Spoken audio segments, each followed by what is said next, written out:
En 1614, alors que l'Europe vacillait au bord d'un précipice sanglant qui deviendrait la guerre de 30 ans, 3 documents extraordinaires émergèrent des brumes germaniques comme des spectres porteurs de promesses impossibles. La Fama Fraternitatis, la Confessio Fraternitatis et les Nocces chimiques de Christian Rosenkreuz apparurent sans auteur, sans éditeur identifiable, circulant de main en main dans les cercles intellectuels comme des virus contagieux de l'esprit.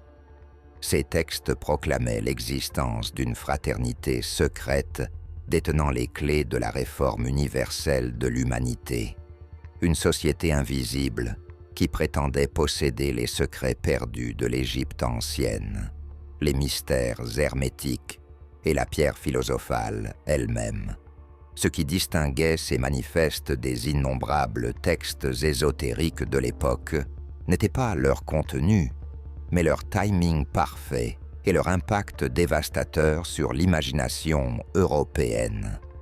Les manifestes racontaient l'histoire fascinante de Christian Rosenkreuz, un moine allemand né en 1378 qui aurait voyagé pendant sa jeunesse en Terre Sainte, en Égypte et au Maroc, où des sages orientaux lui auraient révélé la science harmonique universelle.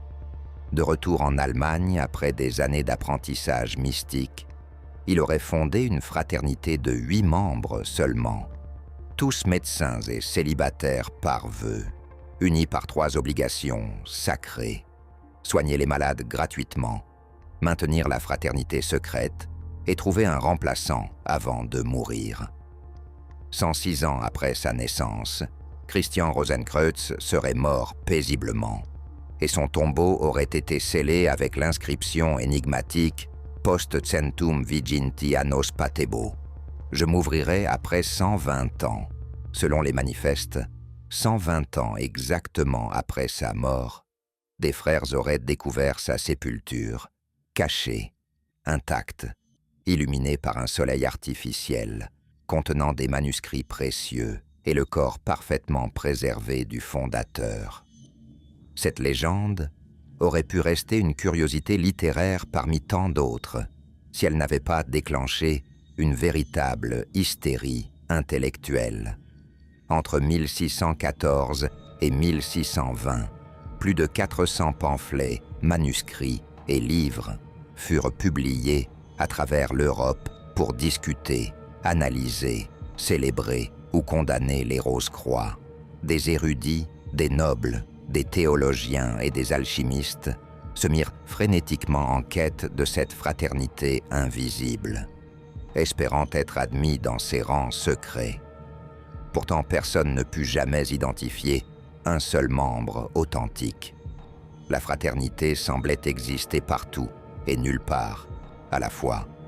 Une organisation fantôme qui laissait des traces dans les esprits, mais jamais dans la réalité matérielle. Cette absence même devint preuve de son existence pour les croyants. Les vrais initiés étaient aussi habiles à se dissimuler qu'ils pouvaient marcher parmi les profanes sans jamais être reconnus. Derrière ce phénomène mystérieux se profilait l'ombre d'un homme, Johann Valentin Andrea, théologien luthérien de Tübingen, membre de la Société fructifère, la première académie littéraire d'Allemagne. Les historiens modernes ont découvert des preuves convaincantes qu'Andrea et un cercle de savants luthériens créèrent les manifestes comme un appel à la réforme spirituelle et intellectuelle face aux ténèbres de leur époque. Mais était-ce vraiment une simple création littéraire? Andrea lui-même qualifia plus tard le mouvement de ludibrium, une plaisanterie ou une parodie, cherchant peut-être à protéger sa carrière ecclésiastique des institutions religieuses et politiques qui voyaient dans les Rose-Croix une menace hérétique. Pourtant, les symboles enchâssés dans les manifestes, la rose épanouie sur la croix, les références alchimiques précises, les codes hermétiques et kabbalistiques suggéraient une connaissance ésotérique bien trop profonde pour une simple satire. La symbolique rosicrucienne fusionnait le christianisme mystique avec l'alchimie et l'hermétisme dans une synthèse explosive. La rose représentait la connaissance spirituelle fleurissant sur la croix du sacrifice matériel, mais aussi le silence sacré, sub rosa, sous la rose, signifiait depuis l'Antiquité que ce qui était dit devait rester secret. Les manifestes promettaient que la fraternité possédait le secret de la transmutation, non seulement des métaux vils en or, mais des âmes humaines en êtres illuminés. Ils parlaient d'une langue universelle, d'une médecine parfaite, d'une compréhension totale de la nature et d'une réforme complète de la société humaine. Dans une Europe déchirée par les conflits confessionnels, où catholiques et protestants s'entretuaient au nom de Dieu, cette promesse d'unité transcendante résonnait avec une puissance terrifiante. Les manifestes appelaient explicitement les savants, les princes et les hommes d'Église à rejoindre une réforme universelle qui surpasserait les divisions religieuses et politiques. Le timing de l'apparition des manifestes ne pouvait pas être accidentel. L'Europe de 1614 était une poudrière prête à exploser. L'élection de Ferdinand de Habsbourg comme roi de Bohême en 1617 déclencherait la défenestration de Prague et le début de la guerre de 30 ans. Un conflit qui ravagerait le continent pendant 3 décennies et tuerait près d'un tiers de la population germanique. Les manifestes rosicruciens émergèrent précisément au moment où l'ancien ordre médiéval s'effondrait et où un nouvel ordre luttait pour naître. Était-ce une coïncidence que ces textes promettant une réforme universelle apparaissent juste avant le plus grand cataclysme européen depuis la peste noire? Ou les auteurs des manifestes savaient-ils quelque chose que les autres ignoraient? Certains ont suggéré que les Rose-Croix tentaient de prévenir la catastrophe imminente, tandis que d'autres ont insinué qu'ils la préparaient activement, créant les conditions psychologiques pour une transformation radicale de la civilisation européenne. En 1622, 8 ans après la publication de la Fama, 2 affiches mystérieuses apparurent sur les murs de Paris à quelques jours d'intervalle. La première déclarait « Nous, députés du collège principal de la Rose-Croix, faisons séjour visible et invisible dans cette ville. » La seconde se terminait par ces mots énigmatiques. « Les pensées attachées au véritable désir du chercheur nous conduiront à lui et lui à nous. » Ces affiches déclenchèrent une panique dans la capitale française.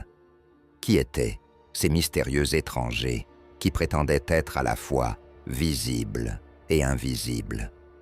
Comment pouvaient-ils lire les pensées des chercheurs sincères? La police parisienne enquêta frénétiquement, mais ne trouva jamais les auteurs. Les affiches disparurent aussi mystérieusement qu'elles étaient apparues, laissant derrière elles une ville en proie à la spéculation fébrile. Certains affirmèrent avoir rencontré des Rose-Croix dans des tavernes sombres. D'autres prétendirent avoir été invités à des réunions secrètes, mais aucune preuve tangible ne fut jamais produite. Mais les manifestes n'étaient qu'une invitation, un appât soigneusement conçu.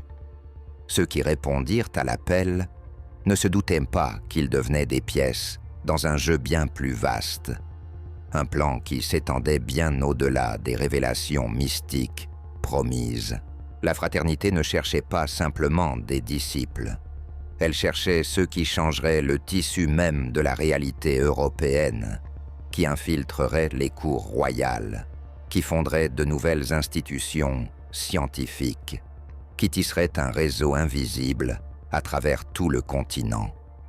Les manifestes étaient un test, un filtre pour identifier les esprits les plus brillants et les plus ambitieux de l'époque, ceux assez audacieux pour imaginer qu'un autre monde était possible et assez déterminé pour le construire dans l'ombre. Si cette histoire vous a intrigué, laissez un commentaire. Connaissiez-vous les Rose-Croix avant cela? Et n'oubliez pas de vous abonner à la chaîne pour ne pas manquer la suite de cette enquête, car le véritable pouvoir des Rose-Croix ne fait que commencer à se révéler. Alors que les manifestes rosicruciens enflammaient l'imagination germanique, un courant souterrain traversait la Manche pour irriguer l'Angleterre d'une fièvre ésotérique dont les conséquences façonneraient la civilisation occidentale pour les siècles à venir. Le lien entre les Rose-Croix et le protestantisme n'était pas accidentel. Dès l'origine, les manifestes se positionnaient explicitement contre Rome, qualifiant le pape d'antéchrist dans la Confessio Fraternitatis avec une audace qui aurait valu le bûcher quelques décennies plus tôt. Mais cette rhétorique religieuse masquait un projet politique bien plus ambitieux: créer une internationale intellectuelle qui transcenderait les frontières nationales et les divisions confessionnelles pour établir un nouvel ordre basé sur la connaissance ésotérique et le pouvoir de l'initiation. L'Angleterre protestante, bastion de la résistance contre l'hégémonie catholique espagnole, deviendrait le terrain fertile où cette graine rosicrucienne germerait et produirait ses fruits les plus extraordinaires. Au cœur de cette transformation se tenait une figure colossale, Francis Bacon, baron Verulam, vicomte de Saint-Alban, lord chancelier du roi Jacques Ier, philosophe, scientifique et, selon certains, grand maître secret de la fraternité rosicrucienne en Angleterre. En 1626, Bacon publia La Nouvelle Atlantide, un texte utopique décrivant une société idéale gouvernée par une institution mystérieuse appelée la Maison de Salomon ou le Collège des Travaux des 6 Jours. Cette organisation fictive se consacrait à l'avancement de la connaissance, à l'investigation scientifique rigoureuse et à l'amélioration de la condition humaine par la maîtrise de la nature.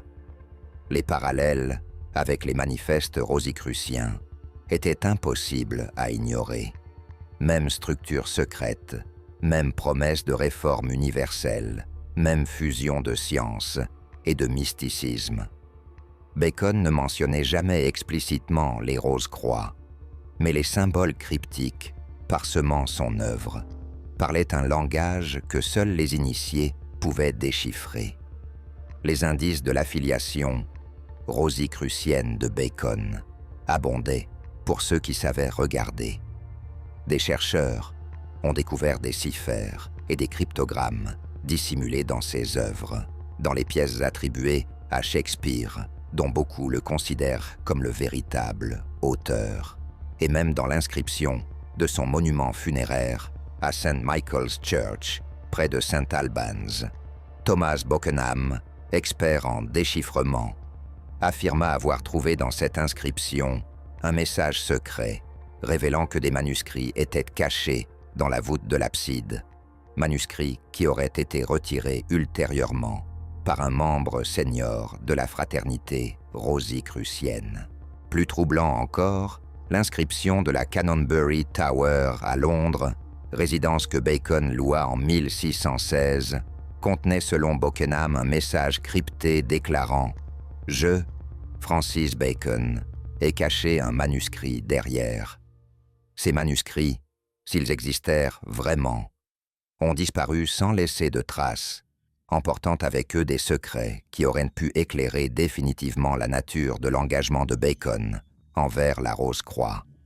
Le 22 janvier 1621, pour célébrer le 60e anniversaire de Francis Bacon, un banquet extraordinaire fut organisé dans la grande salle de York House, sa résidence londonienne, dotée de 40 cheminées. Mais ce ne fut pas un banquet ordinaire. Selon les témoignages cryptiques qui nous sont parvenus, seuls furent invités les membres de la Rose-Croix et les francs-maçons, déjà conscients du rôle de leadership de Bacon dans ces organisations. Les tables en forme de T étaient drapées de blanc, ornées d'argent et de fleurs, selon le rituel maçonnique. Le poète Ben Jonson, ami de longue date de Bacon, prononça une ode maçonnique en son honneur. Ce rassemblement secret suggérait l'existence d'un réseau organisé bien avant la fondation officielle de la franc-maçonnerie spéculative au début du XVIIIe siècle. York House devint, pendant 4 ans, le centre nerveux d'une conspiration intellectuelle réunissant les esprits les plus brillants d'Angleterre. Poètes, savants, auteurs, scientifiques, avocats, diplomates et dignitaires étrangers, tous liés par des serments secrets et une vision commune de transformation de la société. Lorsque Francis Bacon mourut officiellement le 9 avril 1626, jour de Pâques, des rumeurs immédiates circulèrent suggérant que sa mort avait été mise en scène. Selon ces théories, Bacon aurait traversé la Manche et voyagé incognito à travers la France, l'Allemagne, la Pologne et la Hongrie, utilisant le réseau secret des francs-maçons et des Rose-Croix qu'il avait contribué à établir. Certains affirment qu'il continua à écrire sous divers pseudonymes jusqu'en 1670, bien que son cercueil ait été enterré en grande pompe. Arbottle Grimstone, qui avait épousé la fille du secrétaire de Bacon, Sir Thomas Meautys, fit exhumer le cercueil au XVIIe siècle lors de travaux dans l'église, et l'antiquaire John Aubrey nota que le cercueil contenait des manuscrits. Où ce cercueil fut-il réenterré? Que contenaient ces manuscrits? Le silence de Grimstone, probablement lui-même membre de la fraternité rosicrucienne, suggère que certains secrets doivent rester ensevelis, protégés par des serments qui transcendent la mort elle-même. La preuve la plus spectaculaire de l'influence rosicrucienne de Bacon apparut en 1667, 11 ans après la fondation de la Royal Society de Londres, l'institution scientifique la plus prestigieuse d'Angleterre. Thomas Pratt publia cette année-là l'histoire de la Royal Society, dont le frontispice gravé par le bohémien Venceslas Hollar sur un dessin de John Evelyn révélait un symbolisme extraordinaire. On y voyait Francis Bacon, assis à droite, sa main gauche pointant sans équivoque, loin de l'inscription dédiée au roi Charles II, vers des insignes maçonniques à l'arrière-plan. Plus révélateur encore, Bacon était représenté sous l'aile d'un ange, référence directe et non dissimulée à la conclusion de la Fama Fraternitatis, Subumbra alarum tuarum Jehova, sous l'ombre de tes ailes, Jéhovah. Au pied de Bacon, l'inscription Artium Instaurator, le rénovateur des arts, rappelait son grand projet philosophique, la grande instauration, qui visait à reconstruire complètement le système de la connaissance humaine. Selon l'historien John Robinson, tous les membres fondateurs de la Royal Society étaient francs-maçons, et les éléments rosicruciens et maçonniques étaient intimement entrelacés dans sa structure dès l'origine. Le motto de la société, Nullius in verba, ne croire aucune théorie sur parole, reflétait directement l'insistance de Bacon sur la méthode expérimentale et le rejet du dogmatisme philosophique. La Royal Society n'était pas simplement une académie scientifique, c'était l'incarnation institutionnelle du rêve rosicrucien d'une maison de Salomon qui transformerait le monde par la maîtrise de la nature.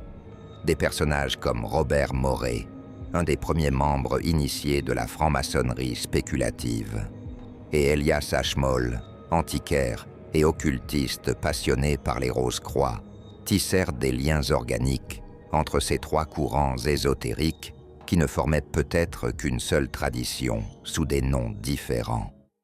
Le réseau s'étendait bien au-delà de l'Angleterre. Robert Flood, médecin et philosophe anglais, devint le principal défenseur des Rose-Croix dans les îles britanniques, publiant des traités massifs défendant la fraternité contre ses détracteurs.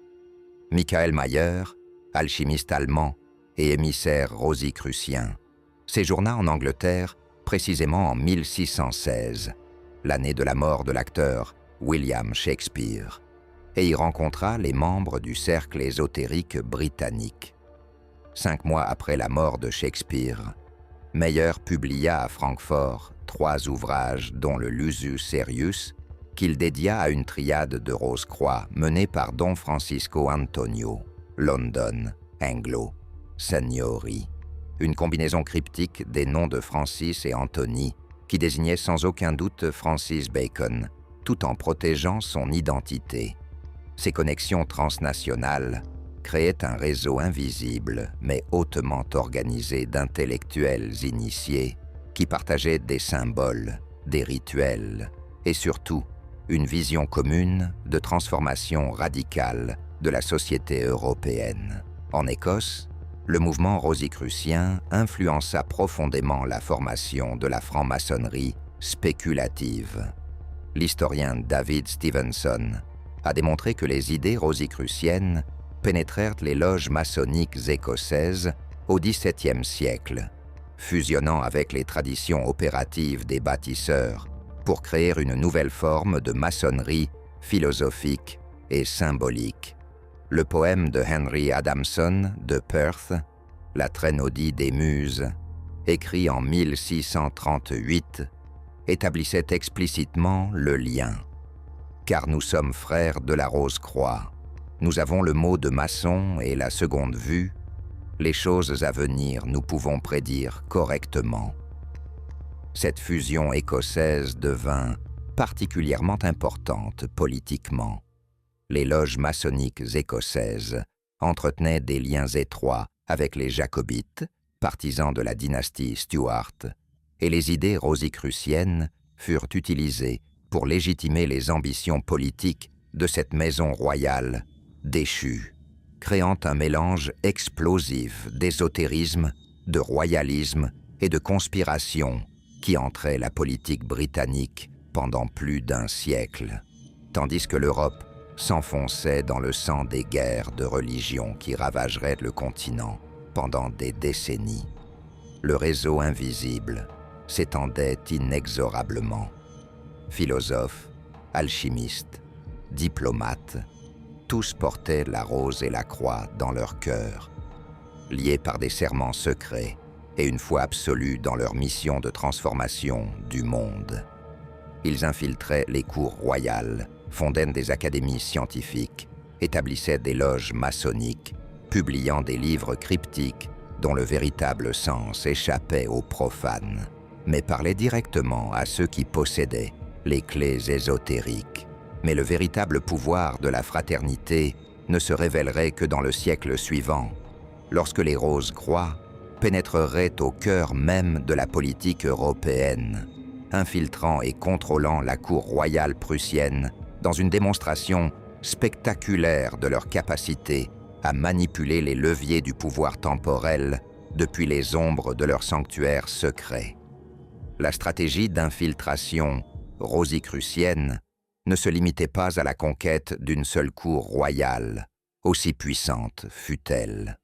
Pendant que Wöllner et Bischofwerder tissaient leur toile autour du trône prussien, une opération bien plus vaste et coordonnée se déployait à travers toute l'Europe, fusionnant méthodiquement les sociétés rosicruciennes avec les loges maçonniques pour créer un réseau de pouvoir sans précédent dans l'histoire des sociétés secrètes. L'historien maçonnique Booz écrivit à propos des Rose-Croix allemands que la franc-maçonnerie, qui à l'origine avait complètement banni de son temple la politique et la religion, était devenue maintenant le fondement d'un système politique et ecclésiastique. Cette transformation ne fut pas accidentelle, mais le résultat d'un plan délibéré, conçu pour utiliser l'infrastructure maçonnique existante comme cheval de Troie, permettant aux Rose-Croix de pénétrer dans les structures de pouvoir de chaque nation européenne, sans éveiller les soupçons que leur propre nom aurait immédiatement provoqués. La loge maçonnique allemande Zu den drei Weltkugeln, les trois globes, tomba sous la direction de Johann Christoph von Wöllner et du général Johann Rudolf von Bischofwerder, devenant effectivement un avant-poste rosicrucien au cœur du système maçonnique germanique. Beaucoup de francs-maçons devinrent Rose-Croix, sans même comprendre qu'ils avaient rejoint une organisation distincte, avec des objectifs politiques et spirituels, bien plus radicaux que ceux de la maçonnerie traditionnelle. Le rosicrucianisme fut institué dans de nombreuses loges à travers l'Allemagne, créant une structure à double niveau où les maçons ordinaires pratiquaient leurs rituels familiers sans savoir que les hauts degrés étaient contrôlés par une fraternité interne qui poursuivait un agenda entièrement différent. Cette technique d'organisation en cercle concentrique, avec un noyau ésotérique caché au centre de couches successives de membres moins initiés, permettait de mobiliser des milliers d'hommes influents au service d'objectifs qu'ils ne connaissaient pas et n'auraient peut-être pas approuvés s'ils les avaient compris. En 1784, le maçon italien Gabriel Marconis créa le rite de Memphis basé sur les recherches alchimiques et hermétiques antérieures du baron de Westerode, savant rosicrucien, et propageant également au XVIIIe siècle les idées de la Société de la Croix d'Or et de Rose. Selon l'historien maçonnique Marconis de Nègre, qui fonda avec son père le rite de Memphis, l'étude comparative de ce que l'on sait sur la Croix d'Or et de Rose montre clairement l'énorme influence que cet ordre exerça sur la création de certaines sociétés initiatiques modernes. On peut dire que l'ordre de la Croix d'Or et de Rose était le noyau interne, apparemment sans lien avec le rite de Memphis, mais en réalité le dirigeant complètement. Cette structure permettait aux Rose-Croix de contrôler indirectement des milliers de francs-maçons du rite de Memphis à travers toute l'Europe, sans que ces derniers aient conscience de servir une fraternité plus ancienne et plus secrète, dont ils ignoraient jusqu'à l'existence. Le système des hauts degrés maçonniques devint le véhicule parfait pour la dissémination des idées rosicruciennes sous couvert de symbolisme maçonnique. Le degré de chevalier de la Croix d'Or et de Rose devint le lien transitionnel entre la maçonnerie opérative et les enseignements ésotériques, permettant aux initiés de passer progressivement d'un système de moralité voilé par l'allégorie et illustré par des symboles à une véritable école de mystères hermétiques et alchimiques. Dans le rite écossais, le 18e degré, chevalier Rose-Croix, introduisait explicitement le symbolisme rosicrucien dans la progression maçonnique, exposant les candidats à la philosophie de la rose épanouie sur la croix et aux promesses de régénération spirituelle que les manifestes originaux avaient proclamées 2 siècles plus tôt. En Écosse, où les loges maçonniques entretenaient des liens étroits avec les jacobites partisans de la dynastie Stuart déchue, les idées rosicruciennes furent utilisées pour légitimer les ambitions politiques des Stuarts, créant un mélange volatile d'ésotérisme, de royalisme et de conspiration contre la maison de Hanovre régnant en Angleterre. La France ne demeura pas imperméable à cette contagion ésotérique. Louis-Claude de Saint-Martin, le philosophe inconnu, établit des liens profonds avec les traditions rosicruciennes et créa le martinisme, un système initiatique qui combinait les enseignements de Martinez de Pasquali avec des éléments rosicruciens pour former une nouvelle synthèse mystique. Selon certaines traditions, Saint-Martin aurait été initié au Rose-Croix dans l'ordre des chevaliers, élus Cohen, ou dans l'ordre des frères asiatiques, décrit par Arthur Edward Waite dans son livre « Le Fraternité de la Rose-Croix ». Ces connexions françaises créèrent un réseau parallèle à celui des Rose-Croix allemands, permettant à l'influence de la fraternité de pénétrer les salons philosophiques parisiens et les cercles aristocratiques qui jouèrent un rôle si important dans les bouleversements révolutionnaires de la fin du siècle. Certains historiens ont suggéré que les Rose-Croix français travaillaient délibérément à saper l'autorité de la monarchie absolue, préparant le terrain pour une transformation radicale de la société française selon des principes ésotériques. Même la Russie lointaine n'échappa pas aux tentacules de la pieuvre rosicrucienne. Au XVIIIe siècle, Johann Georg Schwarz et Nikolai Novikov établirent des cercles rosicruciens à Moscou en connexion étroite avec les ordres allemands. L'historien russe Yakov Barskoy écrivit à Nikolai Kiselev que le rosicrucianisme allemand et partiellement russe du XVIIIe siècle était véritablement un marais fétide. Les leaders rosicruciens, russes, Schwarz et Novikov, bien qu'ils se fussent acquis une réputation de philanthropes et d'éclaireurs, s'adonnaient aux pratiques alchimiques et théurgiques qui scandalisaient les observateurs.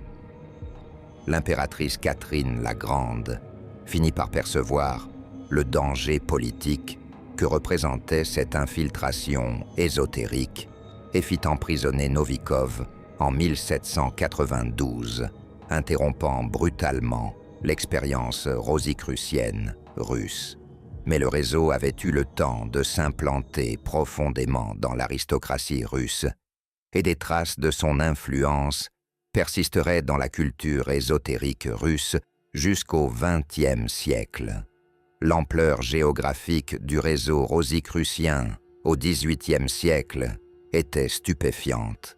Déjà en 1622, des affiches mystérieuses étaient apparues à La Haye en Hollande, proclamant la présence de la fraternité, puis à Paris, où les deux placards célèbres déclarèrent « Nous, députés du Collège supérieur de la Rose-Croix, faisons séjour visible et invisible dans cette ville. » Ces manifestations précoces suggéraient l'existence d'un réseau coordonné capable de déployer simultanément ses agents dans différentes capitales européennes pour des opérations de propagande psychologique sophistiquées.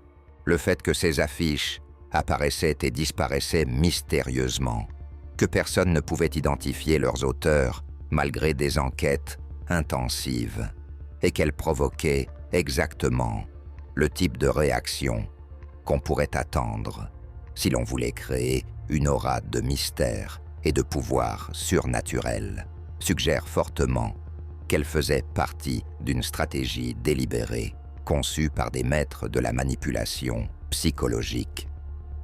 Les loges maçonniques servèrent de couverture parfaite pour les opérations politiques rosicruciennes.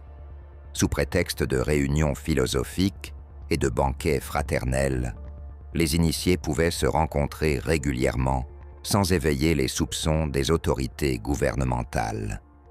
Les voyages entre loges de différentes villes et pays fournissaient un mécanisme idéal pour le transport de messages secrets et la coordination d'activités subversives.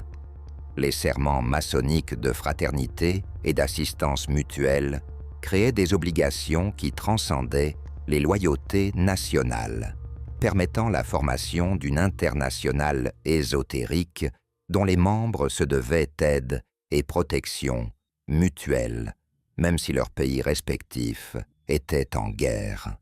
Cette structure transnationale donnait aux Rose-Croix un avantage extraordinaire dans les jeux diplomatiques et les intrigues de cour qui caractérisaient la politique européenne du XVIIIe siècle. Le contrôle des institutions éducatives constituait un autre objectif stratégique crucial pour les Rose-Croix.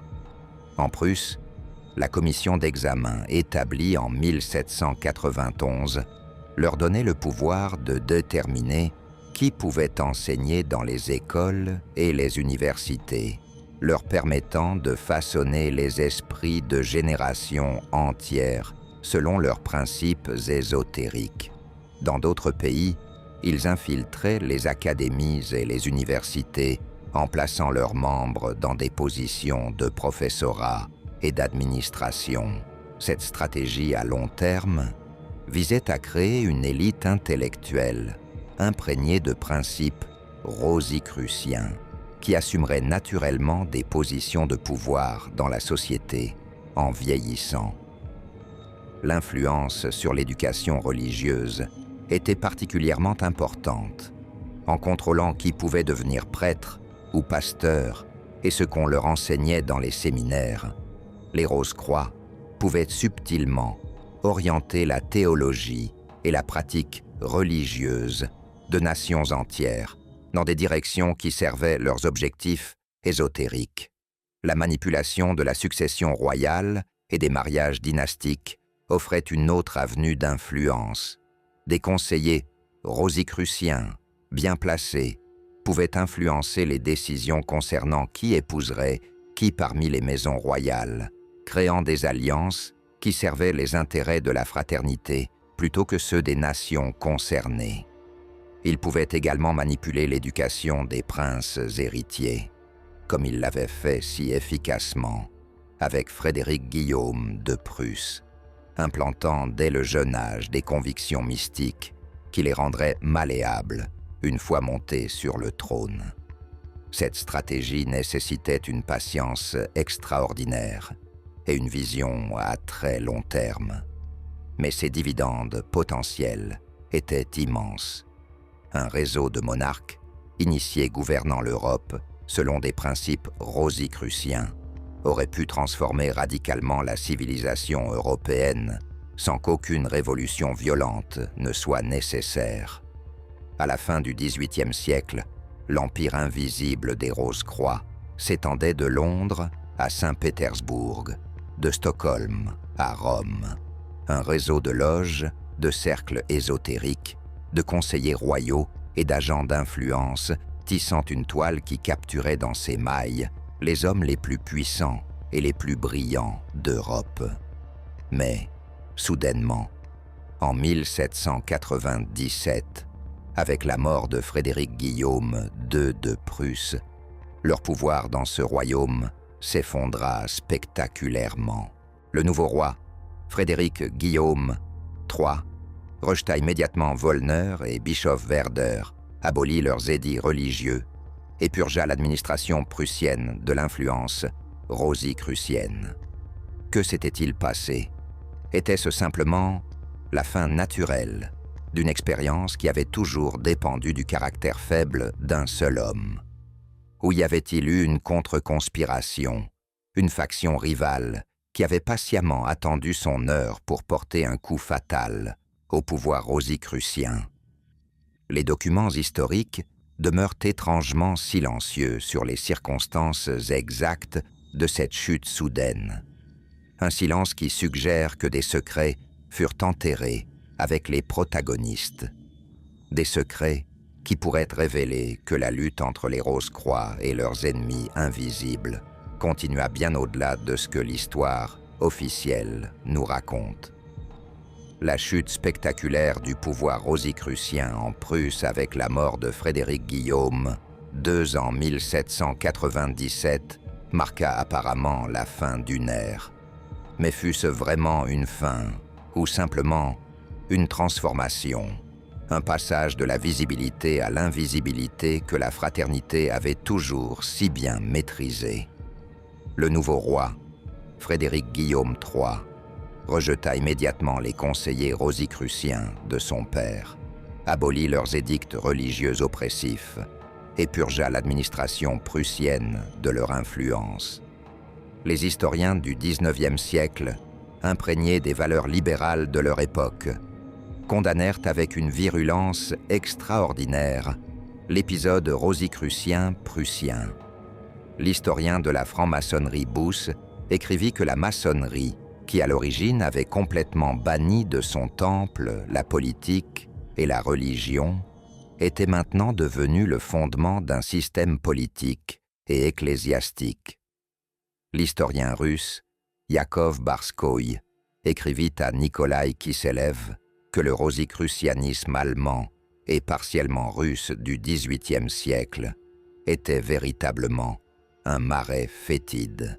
Alexandre Pipine, particulièrement intolérant, désignait directement le but des Rose-Croix comme étant les intrigues et la tromperie. Cette condamnation unanime des historiens libéraux du XIXe siècle révèle quelque chose d'important.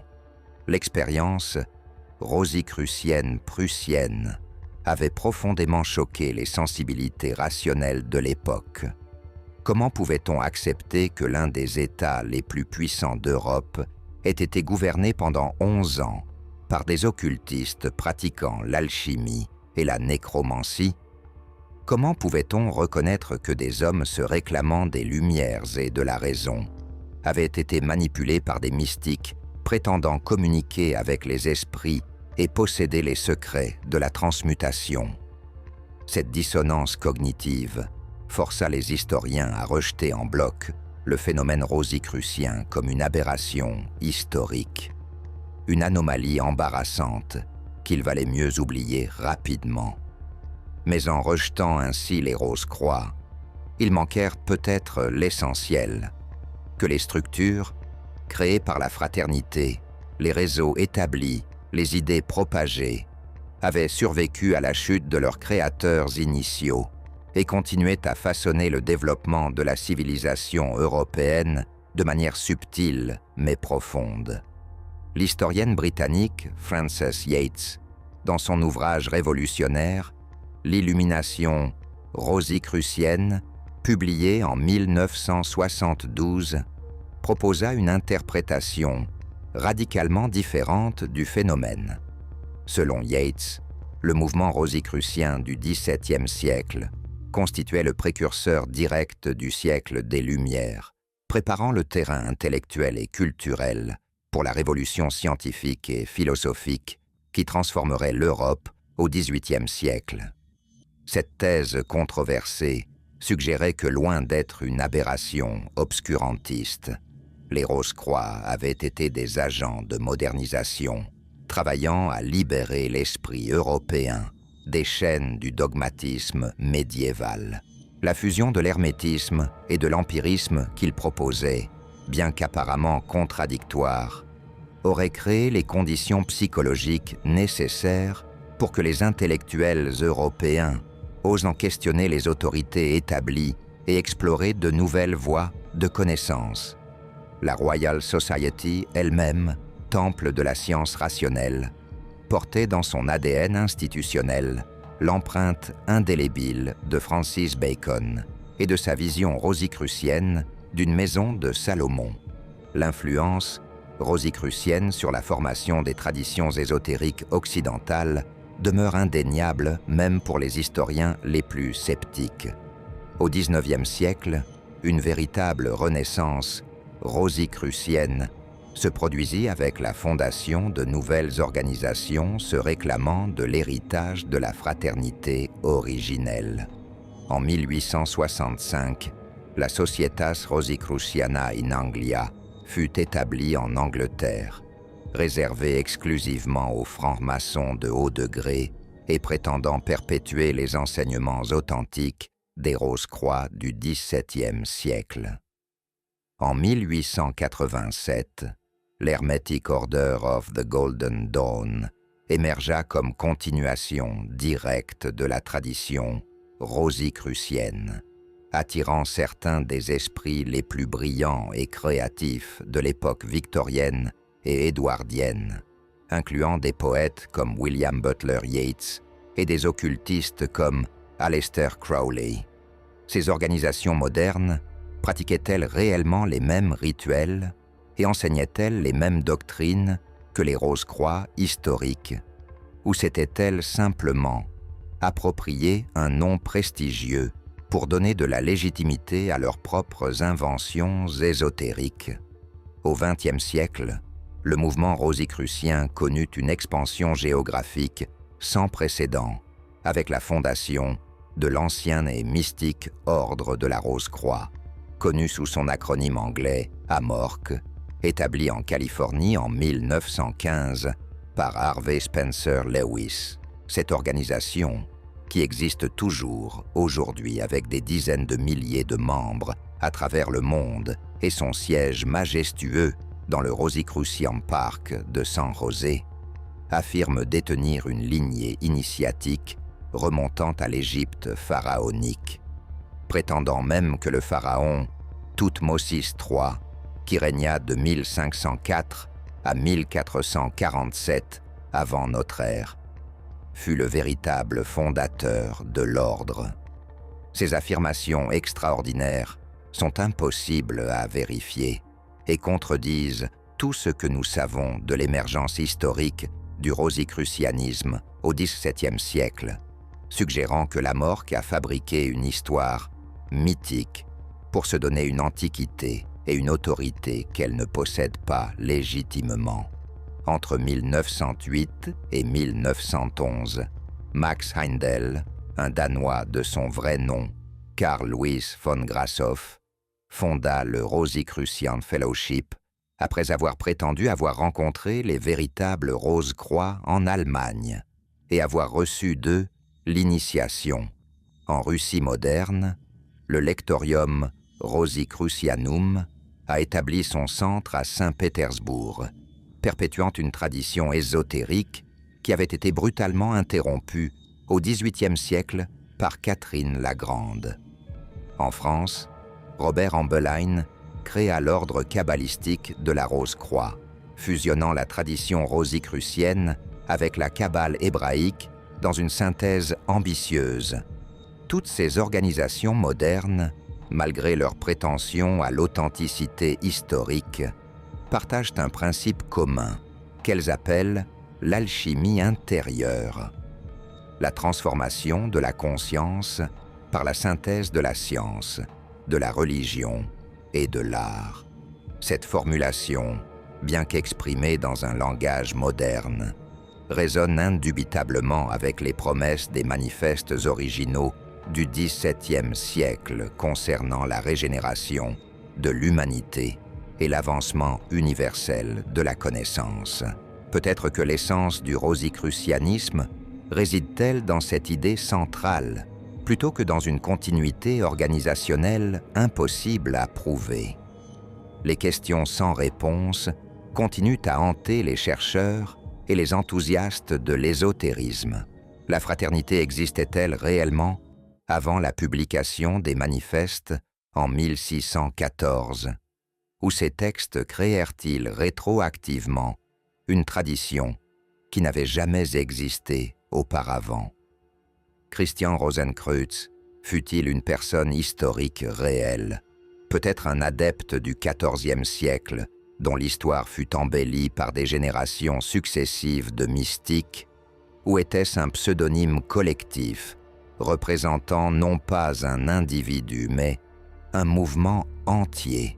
Francis Bacon mit-il réellement en scène sa propre mort en 1626, traversant ensuite le continent pour vivre incognito parmi les Rose-Croix européens pendant encore des décennies? Ou cette théorie n'est-elle qu'une fantaisie romantique sans fondement factuel? Les manuscrits découverts dans la tombe de Christian Rosenkreutz selon les manifestes, s'ils existèrent jamais, où se trouvent-ils maintenant? Furent-ils détruits, cachés dans quelque bibliothèque privée? Ou attendent-ils toujours d'être redécouverts dans une crypte oubliée quelque part en Allemagne? La question la plus troublante demeure celle-ci. La fraternité continue-t-elle à exister dans l'ombre, opérant aujourd'hui comme elle l'a toujours fait, invisible, influente, manipulant les événements mondiaux depuis les coulisses du pouvoir? Les organisations rosicruciennes modernes et publiques sont-elles les véritables héritières de la tradition? Ou ne sont-elles que des imitations créées par des entrepreneurs spirituels qui se sont appropriés un nom prestigieux pour attirer des adhérents crédules? Ou existe-t-il encore une fraternité intérieure, un cercle de véritables initiés qui se moquent silencieusement des organisations publiques, se réclamant de leur héritage tout en poursuivant leur travail séculaire de transformation de la conscience humaine, loin des regards profanes? L'histoire des Rose-Croix nous enseigne que l'invisibilité constituait leur stratégie fondamentale. Si la fraternité existe encore, nous ne devrions précisément pas pouvoir la détecter, car ce serait la preuve même de son échec. Les historiens contemporains demeurent profondément divisés dans leur interprétation du phénomène rosicrucien. Certains y voient un authentique complot, une organisation secrète qui réussit pendant des siècles à manipuler la politique européenne, infiltrer les institutions et orienter le développement intellectuel de la civilisation occidentale selon un plan délibéré. D'autres interprètent les Rose-Croix comme un phénomène culturel, un mythe qui prit vie dans l'imagination collective et exerça une influence réelle, non pas parce qu'une organisation secrète tirait les ficelles, mais parce que l'idée même d'une telle organisation inspirait les gens à agir comme s'ils en faisaient partie. L'influence est indubitable. Personne ne peut nier que les manifestes rosicruciens déclenchèrent une vague d'enthousiasme intellectuel, que des personnages comme Bacon et Wöllner furent profondément impliqués dans des cercles ésotériques, ou que ces mouvements eurent des conséquences politiques réelles. Mais l'échelle de la manipulation, le degré de coordination, la continuité organisationnelle à travers les siècles, tout cela demeure sujet à débat et à spéculation. La différence entre les Rose-Croix historiques et les organisations rosicruciennes modernes soulève des questions fondamentales sur l'identité et la continuité. Quand la Morque prétend que Toutmosis III fonda l'ordre il y a 3500 ans, elle fabrique manifestement une mythologie qui n'a aucun fondement dans les faits historiques que nous connaissons. Les véritables Rose-Croix du XVIIe siècle, s'ils existèrent, ne prétendaient pas remonter à l'Égypte pharaonique, mais situaient leurs origines au XIVe siècle avec Christian Rosenkreuz. Cette tendance des organisations modernes à inventer des généalogies fantastiques pour se donner de l'autorité suggère qu'elles ne possèdent pas de véritable connexion avec les fraternités historiques qu'elles prétendent perpétuer. Et pourtant, peut-être que cette fabrication mythologique fait elle-même partie de la tradition rosicrucienne. Après tout, les manifestes originaux racontaient déjà une histoire de Christian Rosenkreuz qui pourrait bien avoir été fictive depuis le début. Les Rose-Croix représentent l'archétype même de la société secrète qui change le monde par le pouvoir des idées plutôt que par la force des armes. Les manifestes publiés entre 1614 et 1616 engendrèrent un mouvement qui survécut à ses créateurs, évoluant et se transformant à travers les siècles, tout en conservant certains thèmes essentiels. La promesse de connaissances secrètes, la vision d'une humanité transformée, la fusion du mysticisme et de la science, l'organisation en cercles concentriques de initiés et de profanes. De l'alchimie et du mysticisme du XVIIe siècle émergea la méthode scientifique et l'empirisme de la Royal Society. Des guerres de religion sanglantes qui ravagèrent l'Europe naquit progressivement une tolérance religieuse dont les édits prussiens, malgré leur apparence répressive, constituèrent paradoxalement une étape. Le grand paradoxe des Rose-Croix réside ici, en cherchant à réaliser une réforme universelle de l'humanité. Ils créèrent une élite invisible qui manipulait les masses plutôt que de les libérer. Plus de 400 ans se sont écoulés depuis l'apparition des premiers manifestes, Les Rose-Croix sont sortis de l'ombre, leurs loges sont ouvertes, leurs enseignements disponibles à quiconque peut payer les frais d'adhésion. Mais peut-être est-ce précisément ce qu'ils voulaient, que nous pensions que le mystère est résolu, que tout est maintenant visible et transparent, car les véritables Rose-Croix ont toujours opéré derrière des masques, changeant de nom, d'organisation, de symbole, demeurant toujours un pas en avant de ceux qui tentent de les identifier. Qui sait si les organisations rosicruciennes publiques ne sont pas elles-mêmes un écran de fumée, attirant l'attention pendant que la véritable fraternité poursuit son travail dans un silence absolu.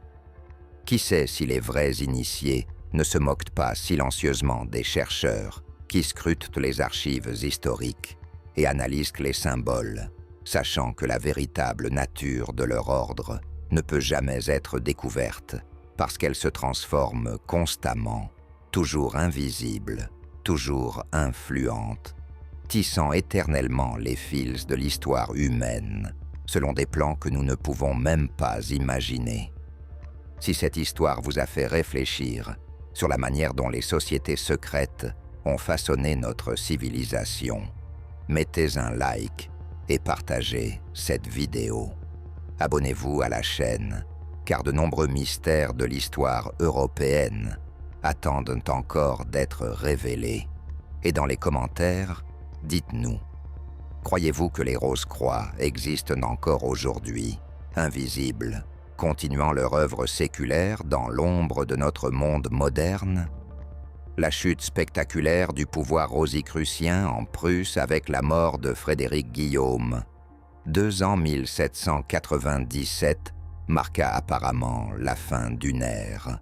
Mais fut-ce vraiment une fin ou simplement une transformation, un passage de la visibilité à l'invisibilité que la fraternité avait toujours si bien maîtrisé?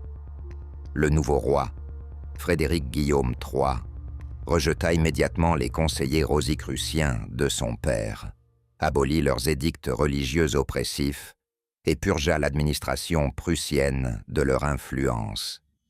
Les historiens du XIXe siècle, imprégnés des valeurs libérales de leur époque, condamnèrent avec une virulence extraordinaire l'épisode rosicrucien prussien. L'historien de la franc-maçonnerie Booz écrivit que la maçonnerie, qui à l'origine avait complètement banni de son temple la politique et la religion, était maintenant devenu le fondement d'un système politique et ecclésiastique. L'historien russe Yakov Barskoï écrivit à Nikolaï Kisselev que le rosicrucianisme allemand et partiellement russe du XVIIIe siècle était véritablement un marais fétide. Alexandre Pipine, particulièrement intolérant, désignait directement le but des Rose-Croix comme étant les intrigues et la tromperie. Cette condamnation unanime des historiens libéraux du XIXe siècle révèle quelque chose d'important. L'expérience rosicrucienne prussienne avait profondément choqué les sensibilités rationnelles de l'époque. Comment pouvait-on accepter que l'un des États les plus puissants d'Europe ait été gouverné pendant 11 ans par des occultistes pratiquant l'alchimie et la nécromancie? Comment pouvait-on reconnaître que des hommes se réclamant des Lumières et de la raison avaient été manipulés par des mystiques prétendant communiquer avec les esprits et posséder les secrets de la transmutation? Cette dissonance cognitive força les historiens à rejeter en bloc le phénomène rosicrucien comme une aberration historique, une anomalie embarrassante qu'il valait mieux oublier rapidement. Mais en rejetant ainsi les Rose-Croix, ils manquèrent peut-être l'essentiel, que les structures créées par la fraternité, les réseaux établis, les idées propagées, avaient survécu à la chute de leurs créateurs initiaux et continuaient à façonner le développement de la civilisation européenne de manière subtile mais profonde. L'historienne britannique Frances Yates, dans son ouvrage révolutionnaire l'Illumination rosicrucienne, publiée en 1972, proposa une interprétation radicalement différente du phénomène. Selon Yates, le mouvement rosicrucien du XVIIe siècle constituait le précurseur direct du siècle des Lumières, préparant le terrain intellectuel et culturel pour la révolution scientifique et philosophique qui transformerait l'Europe au XVIIIe siècle. Cette thèse controversée suggérait que loin d'être une aberration obscurantiste, les Rose-Croix avaient été des agents de modernisation travaillant à libérer l'esprit européen des chaînes du dogmatisme médiéval. La fusion de l'hermétisme et de l'empirisme qu'ils proposaient, bien qu'apparemment contradictoires, aurait créé les conditions psychologiques nécessaires pour que les intellectuels européens osent questionner les autorités établies et explorer de nouvelles voies de connaissance. La Royal Society elle-même, temple de la science rationnelle, portait dans son ADN institutionnel l'empreinte indélébile de Francis Bacon et de sa vision rosicrucienne d'une maison de Salomon.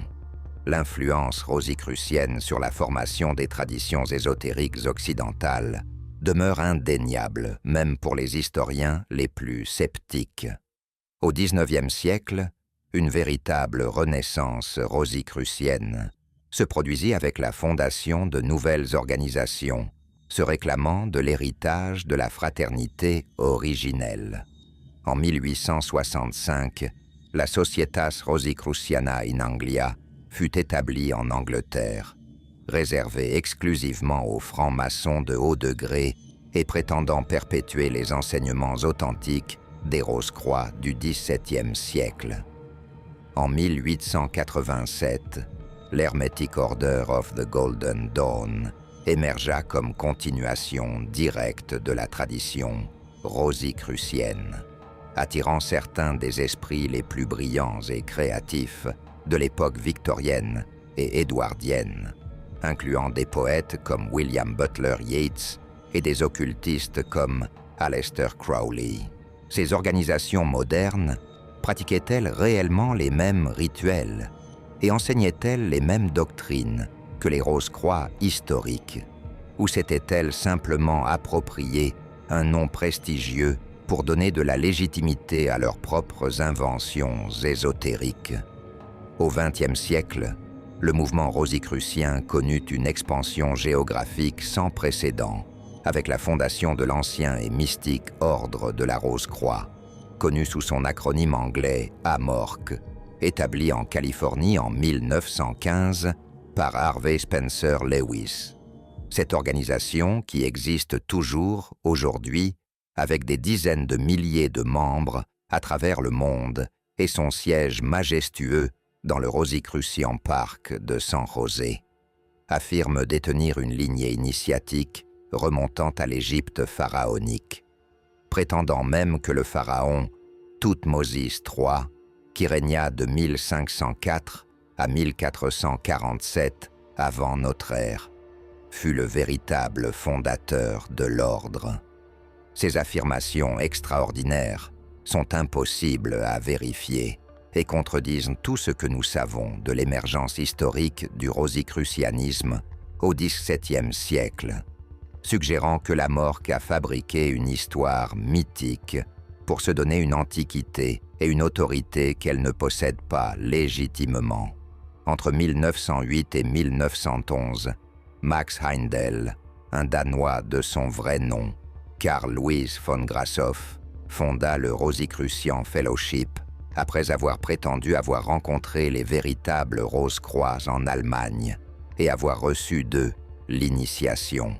En Russie moderne, le Lectorium Rosicrucianum a établi son centre à Saint-Pétersbourg, perpétuant une tradition ésotérique qui avait été brutalement interrompue au XVIIIe siècle par Catherine la Grande. En France, Robert Amboline créa l'ordre kabbalistique de la Rose-Croix, fusionnant la tradition rosicrucienne avec la Kabbale hébraïque dans une synthèse ambitieuse. Toutes ces organisations modernes malgré leur prétention à l'authenticité historique, partagent un principe commun qu'elles appellent l'alchimie intérieure, la transformation de la conscience par la synthèse de la science, de la religion et de l'art. Cette formulation, bien qu'exprimée dans un langage moderne, résonne indubitablement avec les promesses des manifestes originaux du XVIIe siècle concernant la régénération de l'humanité et l'avancement universel de la connaissance. Peut-être que l'essence du rosicrucianisme réside-t-elle dans cette idée centrale, plutôt que dans une continuité organisationnelle impossible à prouver. Les questions sans réponse continuent à hanter les chercheurs et les enthousiastes de l'ésotérisme. La fraternité existait-elle réellement avant la publication des manifestes en 1614, ou ces textes créèrent-ils rétroactivement une tradition qui n'avait jamais existé auparavant? Christian Rosenkreuz fut-il une personne historique réelle, peut-être un adepte du XIVe siècle dont l'histoire fut embellie par des générations successives de mystiques, ou était-ce un pseudonyme collectif représentant non pas un individu mais un mouvement entier? Francis Bacon mit-il réellement en scène sa propre mort en 1626, traversant ensuite le continent pour vivre incognito parmi les Rose-Croix européens pendant encore des décennies? Ou cette théorie n'est-elle qu'une fantaisie romantique sans fondement factuel? Les manuscrits découverts dans la tombe de Christian Rosenkreuz selon les manifestes, s'ils existèrent, jamais. Où se trouvent-ils maintenant? Furent-ils détruits, cachés dans quelque bibliothèque privée? Ou attendent-ils toujours d'être redécouverts dans une crypte oubliée quelque part en Allemagne? La question la plus troublante demeure celle-ci.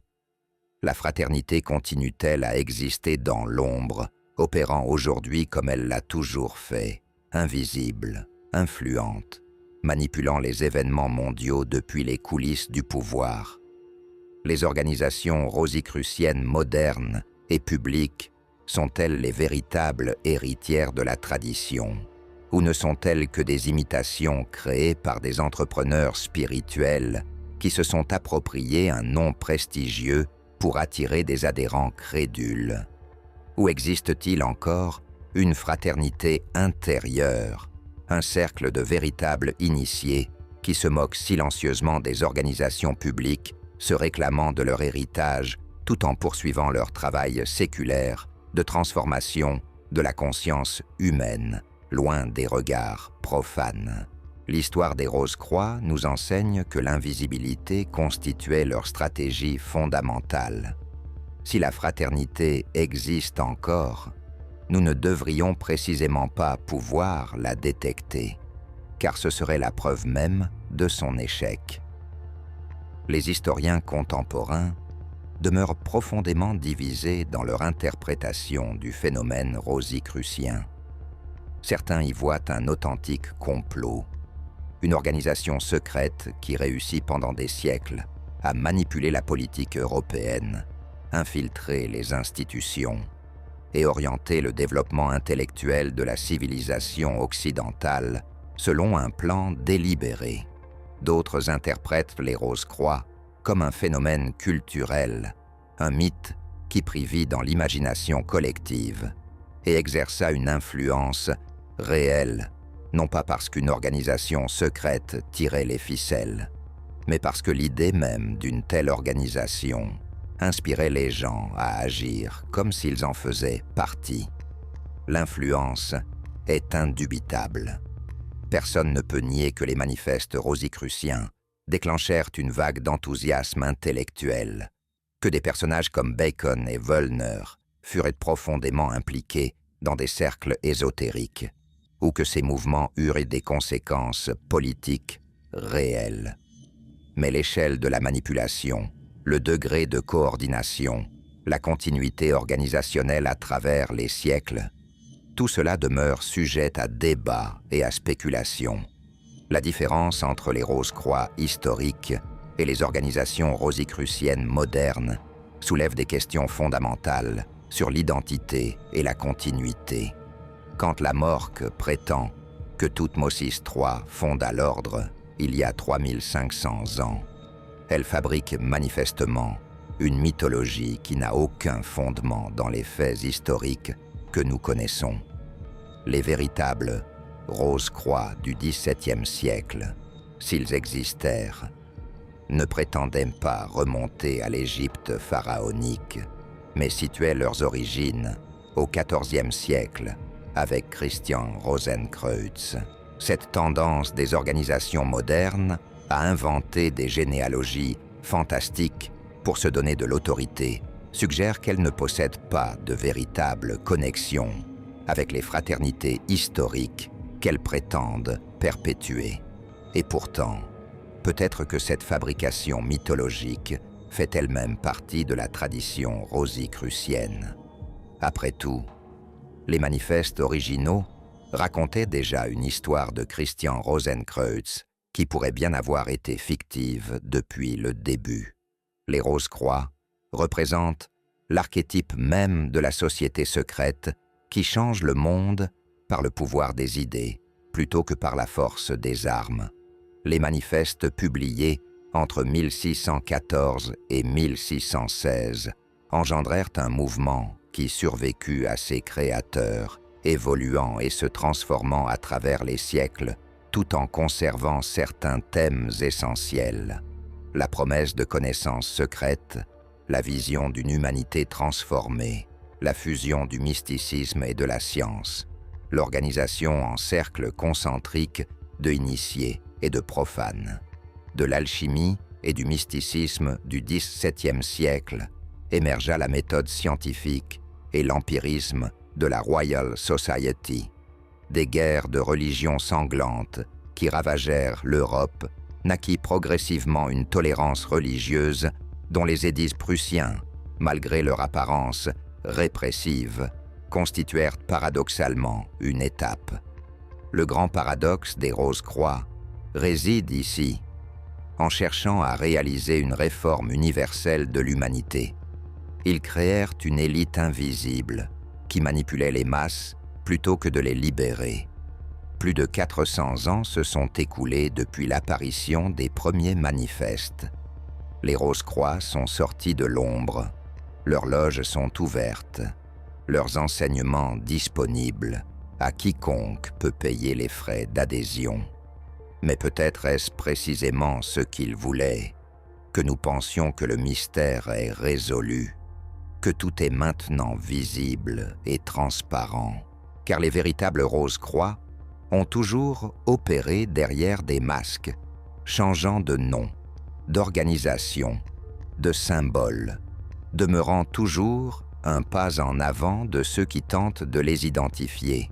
Qui sait si les organisations rosicruciennes publiques ne sont pas elles-mêmes un écran de fumée, attirant l'attention pendant que la véritable fraternité poursuit son travail dans un silence absolu. Qui sait si les vrais initiés ne se moquent pas silencieusement des chercheurs qui scrutent les archives historiques et analysent les symboles, sachant que la véritable nature de leur ordre ne peut jamais être découverte parce qu'elle se transforme constamment, toujours invisible, toujours influente, tissant éternellement les fils de l'histoire humaine, selon des plans que nous ne pouvons même pas imaginer. Si cette histoire vous a fait réfléchir sur la manière dont les sociétés secrètes ont façonné notre civilisation, mettez un like et partagez cette vidéo. Abonnez-vous à la chaîne, car de nombreux mystères de l'histoire européenne attendent encore d'être révélés. Et dans les commentaires, dites-nous, croyez-vous que les Rose-Croix existent encore aujourd'hui, invisibles, continuant leur œuvre séculaire dans l'ombre de notre monde moderne?